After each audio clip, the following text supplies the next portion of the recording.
Assalamualaikum warahmatullahi wabarakatuh. Bismillah walhamdulillah wassalatu wassalamu ala rasulillah wa ala alihi wa sahbihi wa mawala wa ba'd. Apa kabar pemirsa Umat TV dimanapun Anda berada? Senang sekali pada hari ini saya Andi Jaya kembali bersama dengan pemirsa semua dalam program kesayangan kita, yaitu Manajemen Syariah. Dan insya Allah pada hari ini kita akan melanjutkan lagi pembahasan seputar Nabi dan Rasul, yaitu mengambil pelajaran atau hikmah dari kisah Nabi dan Rasul. Dan insya Allah pada hari ini kita akan membahas Nabi Idris alaihi salatu wassalam.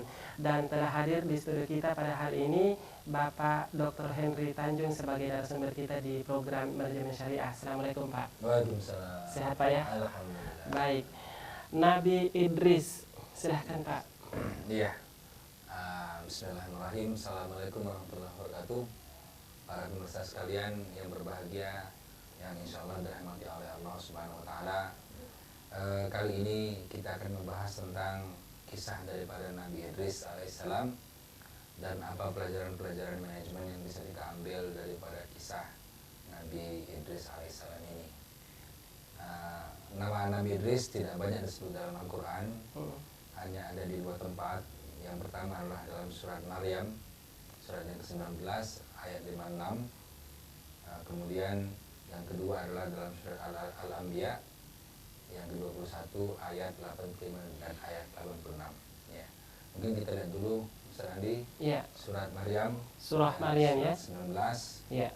ayat 56 57 ya. Baik. Silakan Untuk dibaca. pemirsa di rumah juga bisa mengikuti ya bacaan kita atau ayat yang akan kita baca pada hari ini, dan sekaligus kita akan sedikit tadabbur dengan ayat ini dan berusaha mengambil hikmah atau pelajaran yang diambil dari ayat ini. Untuk bacaan kita adalah surah Maryam ayat yang ke-56 sampai yang ke-57. Ya. A'udzu billahi minasy syaithanir rajim.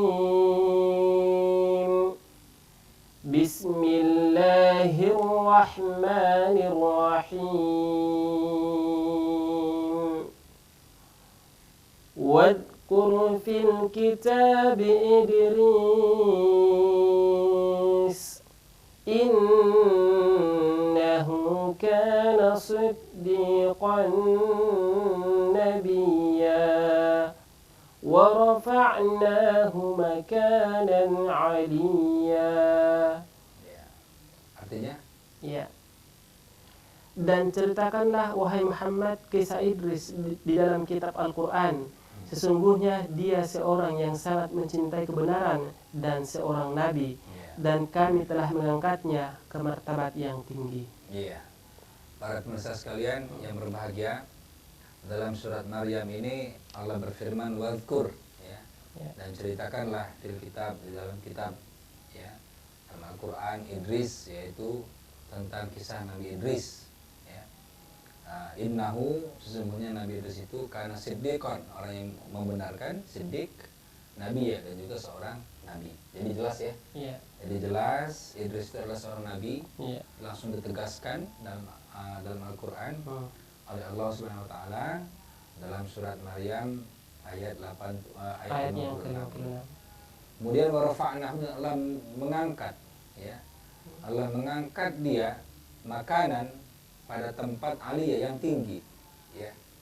Jadi Allah mengangkat dia pada tempat yang tinggi. Ini kita coba lihat nanti bagaimana tafsirnya. Iya. Ya.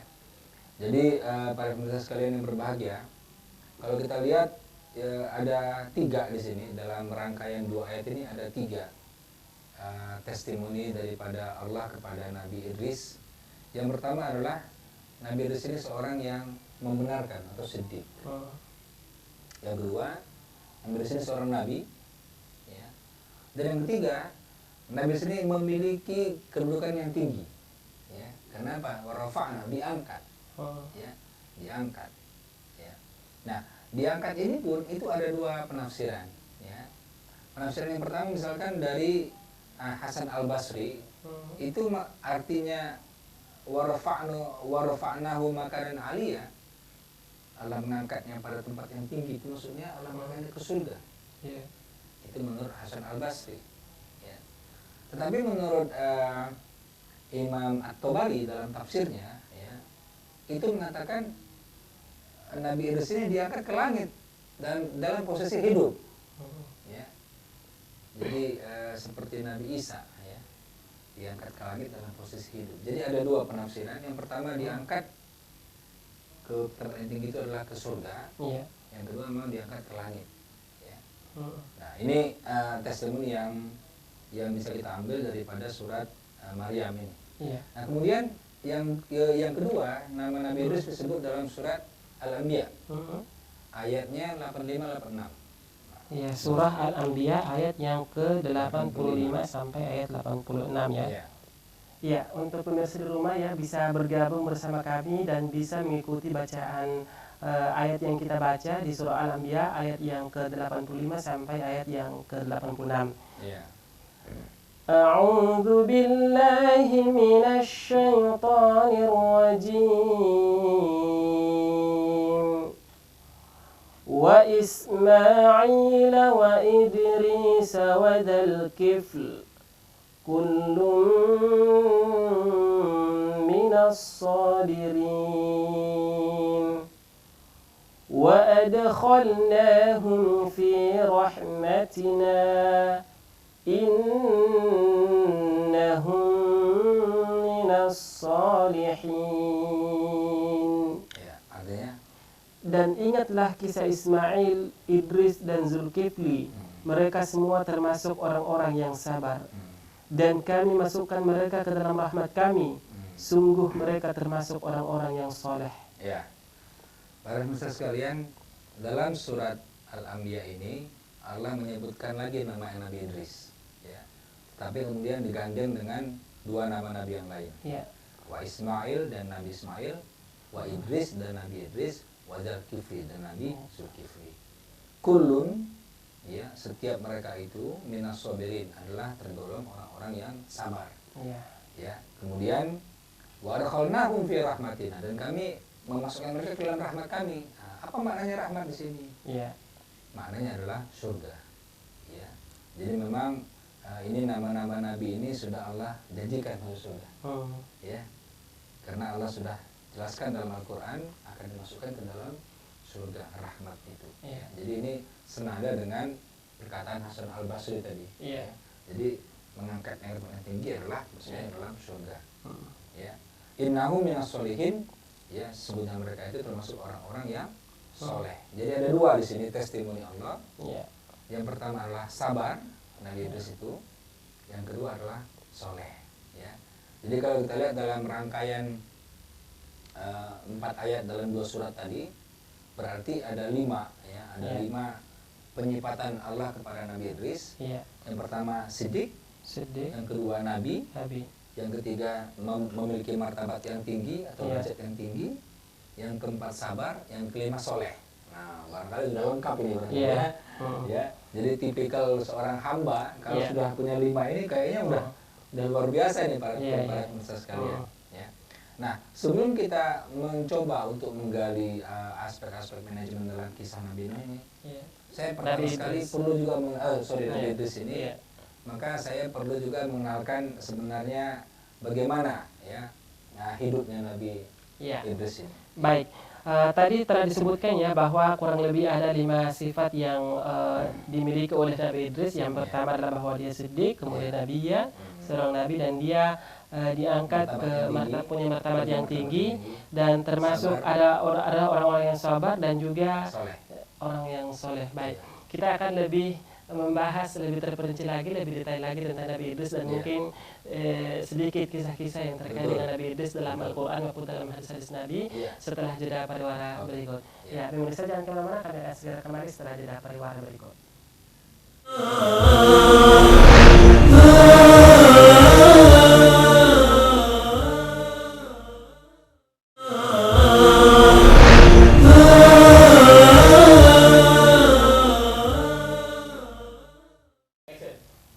Kembali lagi di program Manajemen Syariah, masih bersama saya Andi Jaya dan narasumber kita pada hari ini Bapak Dr. Henry Tanjung, dan pembahasan kita masih di seputar Nabi Idris alaihi salatu wassalam.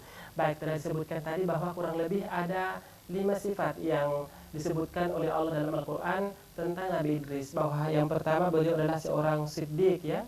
kemudian seorang nabi dan memiliki martabat yang tinggi, dan juga beliau termasuk orang-orang yang soleh dan juga termasuk orang-orang yang sabar. Baik, kita akan mengenal lebih jauh bagaimana Nabi Idris dan mungkin sedikit kisah-kisah hidup dalam Nabi Idris. Langsung saja kepada Bapak Hendra Tanjung, silakan Pak. Ya, baik. Para pemirsa sekalian, kalau kita teliti literatur-literatur yang ada, Nabi Idris ini sebenarnya nama aslinya bukan Idris. Nah, ini juga ya. Tapi nama aslinya itu adalah Akhnuh disebutnya. Akhnuh Atau Khanuh. Nah, Khanuh itu adalah artinya nenek moyang Nabi Nuh. Ya, nenek moyang Nabi Nuh. Karena kita lihat di dalam Alkitab juga, ya, itu disebut Henoch, bukan Akhnuh, Henoch. Ya.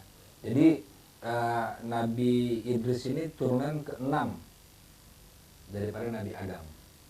Ya. Jadi kalau kita runut nih, silsilahnya nih ya, itu Idris itu Idris binnya bin Yarid, Yarid bin Mahlail, Mahlail bin Kainan, Kainan bin Anusi, Anusi bin Shits, Shits bin Adam. Shits ini anak paling bungsu daripada Nabi Adam. Berarti dia tidak selurus dengan Nabi Nuh ya? Tidak. Dia jadi Nabi Nuh itu turunan ke-10. Jadi Nabi Nuh itu cicitnya Nabi Idris. Ya, jadi kalau nanti ditarik lagi, dia Nuh itu bin sampai kepada Idris. Jadi makanya disebut nenek moyang Nabi Nuh, Idris itu. Ya. Iya, Jadi dia adalah turunan ke-6 dari Nabi Adam. Kalau Nabi Nuh itu turunan ke-10 dari Nabi Adam.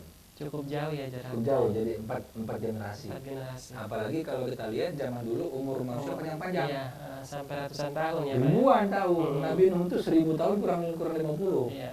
Ya, umurnya jadi panjang-panjang. Jadi kita bisa lihat dalam periode 6 begitu mungkin bisa 1000 tahun mereka hidup. Ya. Nah, ini kalau kita lihat tahun Masehinya sekitar 4000 tahun sebelum Masehi. Jadi cukup tua, cukup tua. Nah, jadi itu tentang nama aslinya.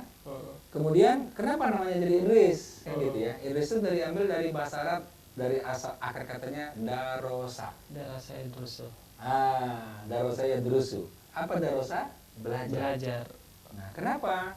Karena Nabi Idris ini adalah orang yang suka mempelajari sahifah-sahifahnya Nabi Adam dan Nabi Shits. Ya. Nabi Shits itu nabi, tapi tidak disebut namanya dalam Al-Quran. Ya, itu anaknya Nabi Adam, paling bungsu. Iya. Nah, dia juga punya sahifah-sahifah, punya lembaran-lembaran yang itu kemudian dipelajari oleh Nabi Idris. Nah, giat dia mempelajarinya, ya, selalu dia pelajari. Nah, kemudian karena kebiasaan dia mempelajari itulah, makanya jadi darosa, jadi Idris. Nah, gitu ya. Jadi Idris. Nah, itulah kemudian namanya. Nah, yang paling fenomenal ini adalah temuan-temuannya. Jadi, baik, sebelum lanjut ke penemuan Nabi Idris, mungkin pada saat digantinya namanya dari tadi siapa, Akhnuh menjadi Idris ya, itu sejak kapan, Pak? Itu bukan dia yang ganti. Jadi itu adalah apa ya, semacam julukan ya. Julukan, sebenarnya julukan Nabi Idris itu banyak. Banyak, karena memang luar biasa penggayanya banyak. Iya, julukan pada saat zamannya ya, seperti zamannya. Bukan ketika Al-Quran turun kemudian namanya menjadi Idris, enggak seperti itu ya. Itu wallahu alam ya. Wallahu alam, saya belum sampai taraf itu dalam penelitiannya.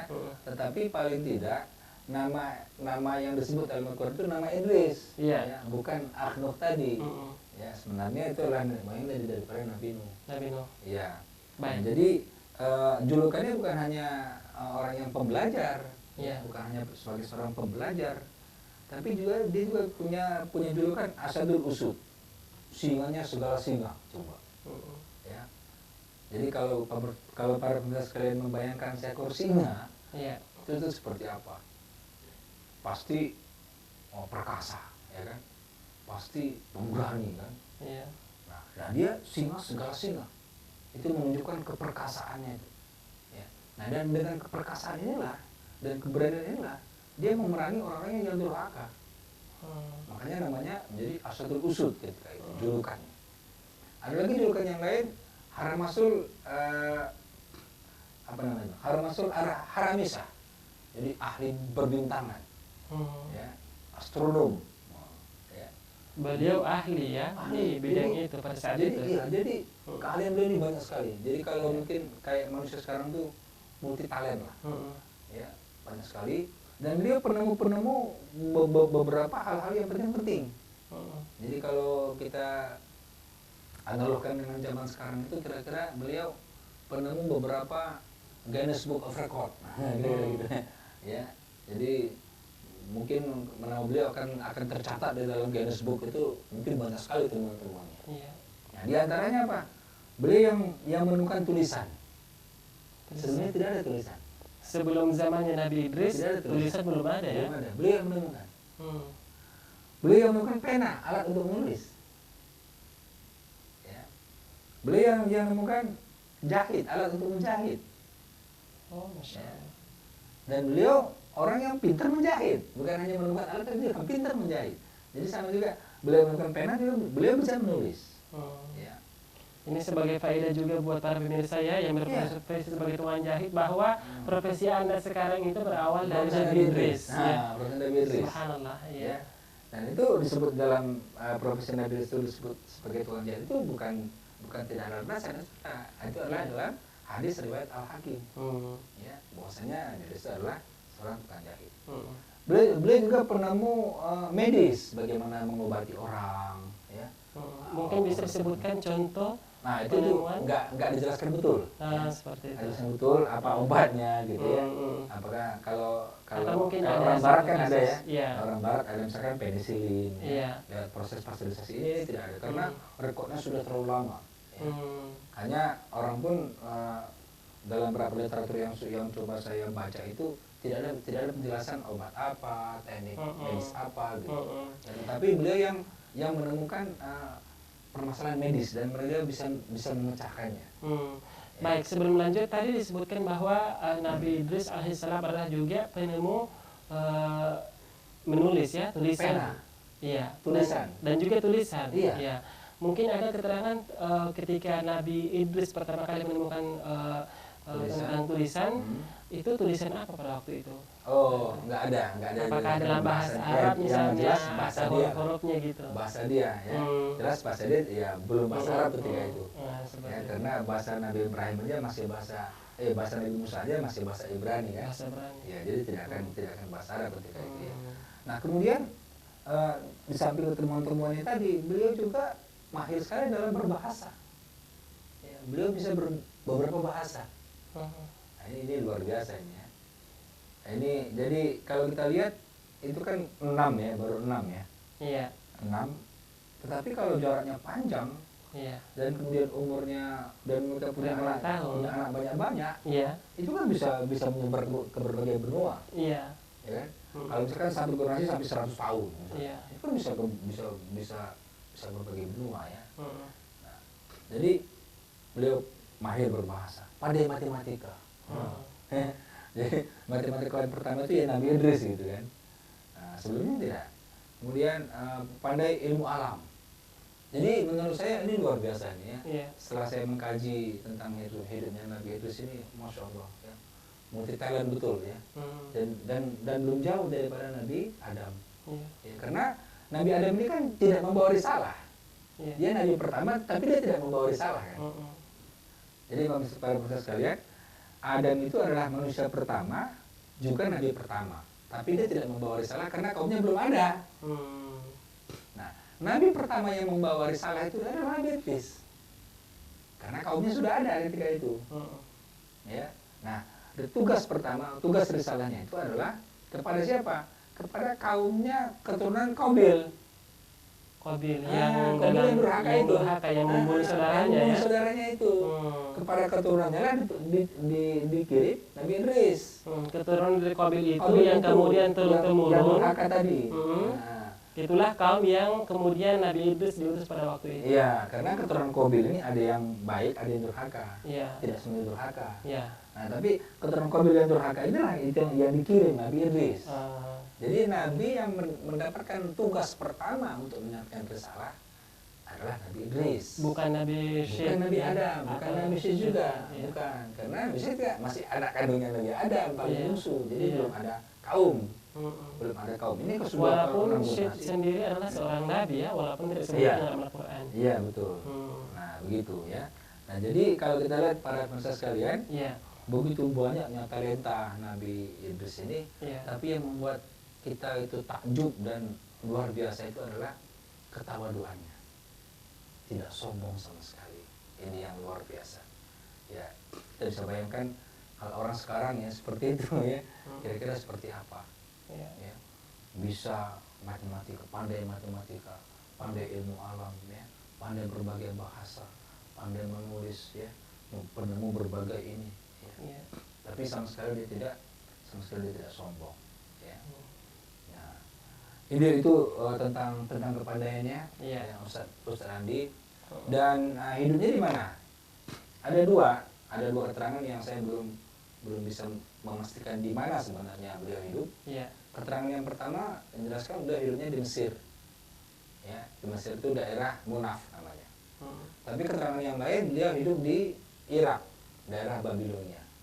Wallahu alam ya. Karena Irak dan Mesir ini sama-sama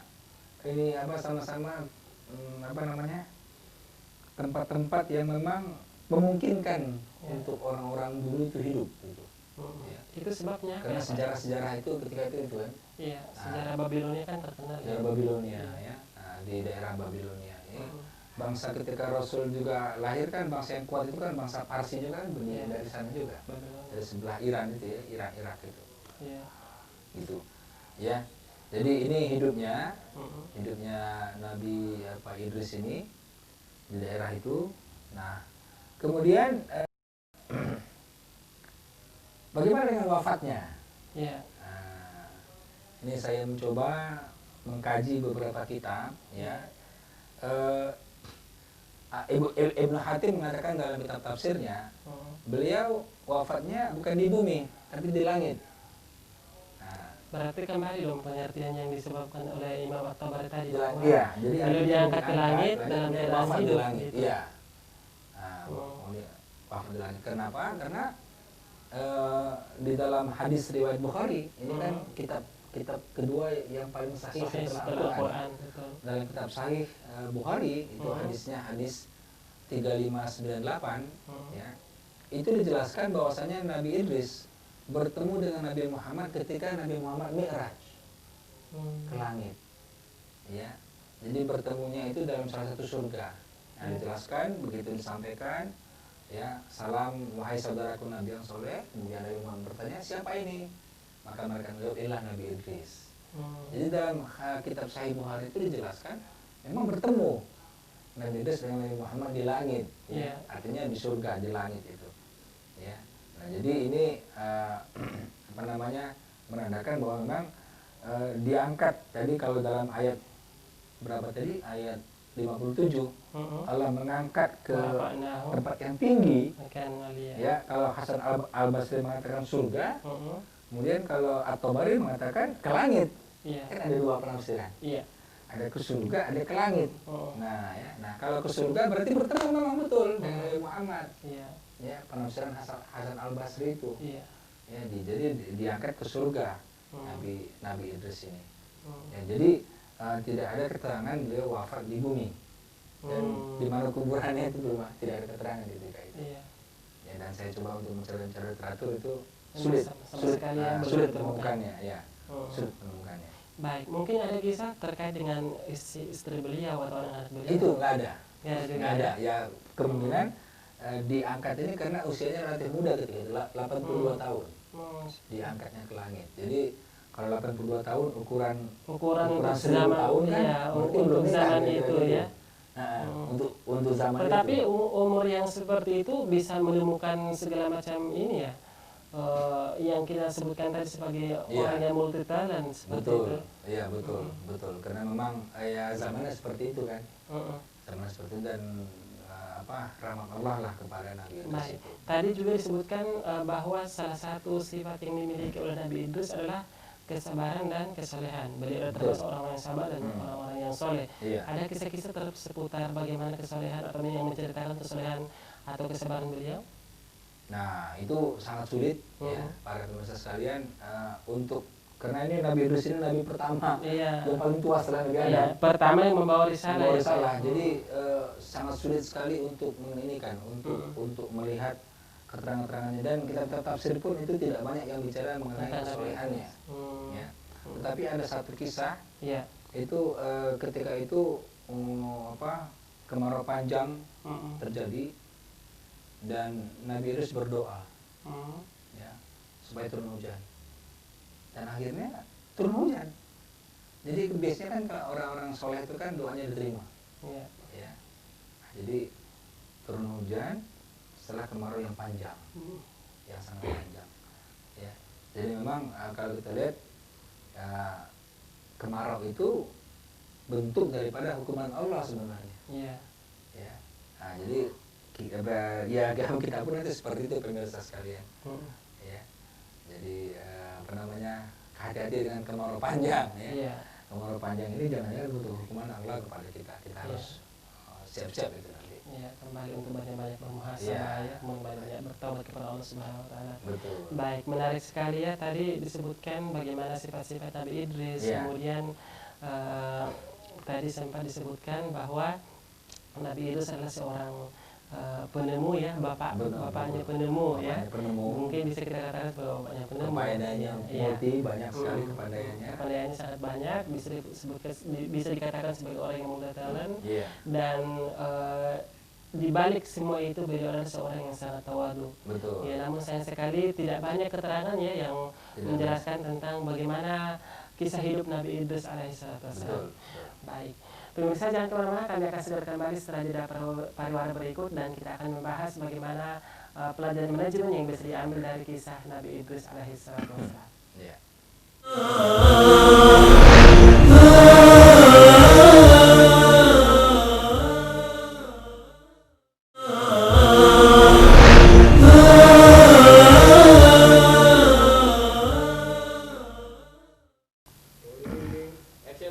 Ya, pemirsa, kembali lagi di program Manajemen Syariah, masih bersama saya Andi Jaya, dan narasumber kita pada hari ini Bapak Dr. Henry Tanjung, masih di pembahasan Nabi Idris alaihissalam. Ya, seperti apa manajemen yang bisa diambil dari kisah Nabi Idris alaihissalam? Langsung kepada Pak Henry, silakan Pak. Ya, para pemirsa sekalian yang berbahagia, sebelum kita membahas 4 pelajaran manajemen, maka kita perlu dulu membahas tentang nasihat-nasihatnya. Ya. Jadi di dalam literatur setidaknya ada 5 yang bisa saya kumpulkan. Apa nasihat-nasihat Nabi Idris kepada kaumnya. Pertama, kesabaran yang disertai keimanan kepada Allah akan membawa kemenangan. Kesabaran disertai keimanan akan membawa kemenangan. Dan ini memang sudah beliau contohkan. Sampai beliau dicap sebagai orang yang sabar dalam surat Al-Anbiya tadi. Kemudian nasihat yang kedua, orang yang bahagia adalah orang yang mawas diri dan mengharap syafaat Allah dengan amalan-amalan solehnya. Nah itu ya. Jadi kita boleh mendapat syafaat atau kita boleh minta syafaat dengan amalan-amalan soleh kita. Boleh. Kita mau minta, ya Allah, doa. Nah, ya Allah, saya dulu sudah beramal soleh, terimalah ya Allah. Nah gitu ya. Seperti doa sahabat yang dikurung dalam gua. Dalam batu ya. Dalam batu ya, gua itu bergeser karena amalan-amalannya. Yang ketiga, jangan bersumpah dalam keadaan kamu berdusta. Dan jangan menuntut sumpah dari orang yang berdusta. Ya. Ini ya. Jadi jangan, kalau kita dusta, kita jangan bersumpah. Dan jangan kita minta orang bersumpah untuk bersumpah kalau dia berdusta. Jadi cuma palsu lah gitu. Jangan itu. Ya. Agar apa? Agar kamu tidak menyekutui mereka dalam dusta. Itu pesan yang ketiga. Pesan yang keempat, jangan iri kepada orang yang mujur nasibnya, karena mereka tidak akan lama menikmatinya. Subhanallah. Jangan iri. Mentang-mentang dia kaya, dia lebih kaya, ya. Dia lebih ganteng, dia lebih terpandang. Jangan iri. Kenapa? Kata Nabi Idris, dia tidak akan lama menikmatinya. Ya. karena semuanya akan meninggal dunia. Iya. Begitu ya. Nah, yang kelima ini yang dari aspek ekonomi ini yang paling hebat ya. Barang siapa melewati kesederhanaan, ya, artinya barang siapa yang berlebih-lebihan, ya, atau berfoya-foya, maka tidak ada satupun yang dapat memuaskannya. Ya, barang siapa yang berfoya-foya, berlebih-lebihan, maka seandainya dunia ini dikumpulkan pun tidak akan bisa memuaskannya. Kira-kira begitu. Ya. Nah, dari hidupnya, dari nasihat-nasihatnya ini kita bisa rangkum ada 4 pelajaran manajemen. Iya. Yang pertama ini adalah penting untuk dicatat para pemirsa sekalian. Yang pertama adalah dengan kepandaian yang sedemikian banyak beliau tidak sombong. Ini penting ya bagi para intelektual masa kini. Ya. Jangan terlalu sombong. Jangan sombong. Ya.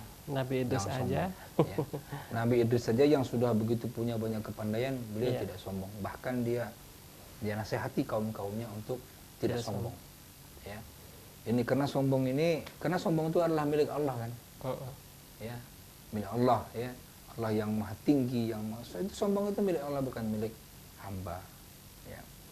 Nah, yang kedua, ini mungkin sering kita dengar ya, rajin pangkal pandai.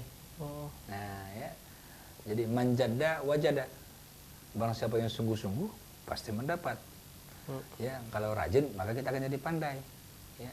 Jadi karena Nabi Idris ini rajin sekali dalam mempelajari kitab-kitab daripada Adam, Sid ya, betul-betul dipelajari sehingga dia menjadi orang yang pandai.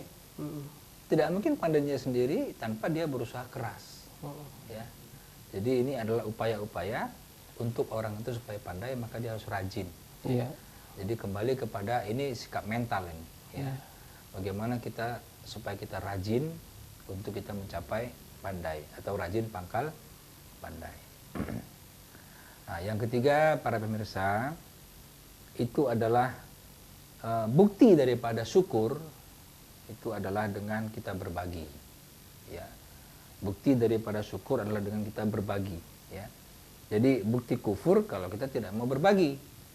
Ya. Jadi ini adalah apa ya? Merupakan satu dalam konsep ekonomi disebut dengan sharing economics. Ya. Jadi ekonomi berbagi. Jadi kalau dalam satu lingkungan masyarakat itu sudah melakukan ekonomi berbagi, ya, itu akan muncul kasih sayang. Orang kaya memberi santunan pada orang miskin, ya. Orang miskinnya juga begitu karena dia merasa disantuni maka dia akan cinta kepada orang kaya. Ini kalau ini kita tumbuhkan dalam society yang kecil saja, ya, ada perhatian di situ, ya, ada sharing, ada berbagi. Makanya di sini beliau mengajak kepada umatnya itu untuk rajin-rajin bersedekah, ya, untuk rajin-rajin bersedekah. Itu nasihatnya juga, ya, yang tadi saya lupa merangkumnya. Itu untuk apa? Perbanyaklah sedekah, ya. Karena dengan sedekah itu ekonomi itu akan berbagi dia. Ya, sedekah itu bukan hanya memberikan rupiah, tapi juga memberikan cinta. Ya, ini dia bedanya dengan orang yang egois, ya, yang ingin semuanya meraup keuntungan buat dia semua. Ya. Nah, jadi itu yang ketiga, pemirsa sekalian, ya, ekonomi berbagi, sharing economics, ya, insya Allah akan membuat di samping juga pemerataan itu terjadi, ya, tapi juga ada kasih sayang juga yang akan muncul di tengah-tengah masyarakat. Dan yang keempat, ini yang menjadi penting, ya, bahwasanya ada kaitan antara kemarau dengan perilaku manusia. Ya. Nah, ini para pemirsa sekalian, kita tidak boleh kufur, ya. Kalau kita kufur, Allah datangkan kemarau yang panjang, seperti di zaman Nabi Idris.